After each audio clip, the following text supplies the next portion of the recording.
Tall cake ulit tayo for today's video. At yan nga, gumawa na naman nga ako ng tall cake para sa wedding event naman to. At pang wedding nga tong tall cake natin at naging height naman nito is 8.5 inches tall. At yan nga, ganyan nga lang ang design niya, napakasimple at ganito ko nga lang din yan ginawa. At yan nga, nakram coat ko na yan at nilagay ko na rin yan sa ref ng mga ilang hours para at least mag-set at lumamig din yung cake natin. At yan nga, lalagay ko na yung final color natin, yung white. At yan nga, lalagyan lang natin yung pabuo at papakinisin ko lang din ulit yan. Okay lang naman, nasasanay na ako magpakinis ng tall cake kaya madali na rin sa akin makapagpakinis ng ganyang kataas. Bali yan nga, ganyan nga gagawin ko. Tapos pagkatapos nga yan, is papalamigin ko ulit yan at papatungan ko pa yan ng isang patong pa yan na icing natin para at least makapal yung icing natin at magsiset talaga siya. Kasi chiffon cake yung ginawa ko. Bali binake ko yan nung same day tapos nilagyan ko na rin nung kinagabihan ng icing dahil nga maaga yung event niyan. Kaya maaga pa lang is tinapos ko na yan. At mocha chiffon nga ang flavor ng cake natin at ang icing naman natin is yung kay Bakersfield na Whip It.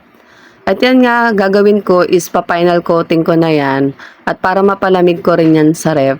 Tapos kinabukasan ko na nga lalagyan ng design yan. Bali tatapusin ko lang yan nung gabi na yan, tinapos ko lang yung icingan tapos pakinisin. Dahil yun lang naman, makinis lang naman ang design yan, kaya kailangan makinis yung magawa natin dyan. Tapos, kinabukasan ko na yan nilagyan ng mga design kasi nga, ang deliver ko nga yan is 8 o'clock kaya kailangan maaga natin ayusin. At yan nga, lilinisin ko lang yung board niyan bago natin ilagay sa rep. At ito na nga yung kinabukasan, bali yan nga, sa body ko na nga lang nilagay yung Mr. and Mrs. Napaka-cute niyan, diba? Mabuti nga meron ako niya nakita sa orange app, kaya ayan, nakabili ako ng pang-design natin na ganyan. Tapos yan yung mga bulaklak na natira ko pa noong nakaraan na gumawa ako ng anniversary cake. Bali madami kasi yon kaya ayan, nailagay ko naman dyan at nag-complement naman doon sa kulay natin.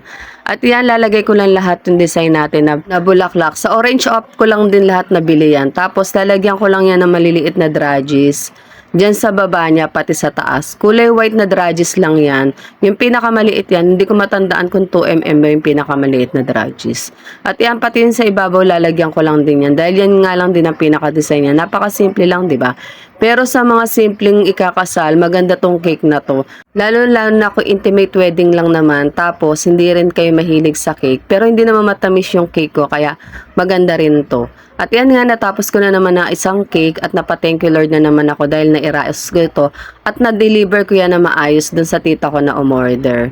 At yan, sa mga gusto pong umorder, PM lang po kayo sa akin sa mga taga Antipolo. Salamat po ulit sa pagtambay.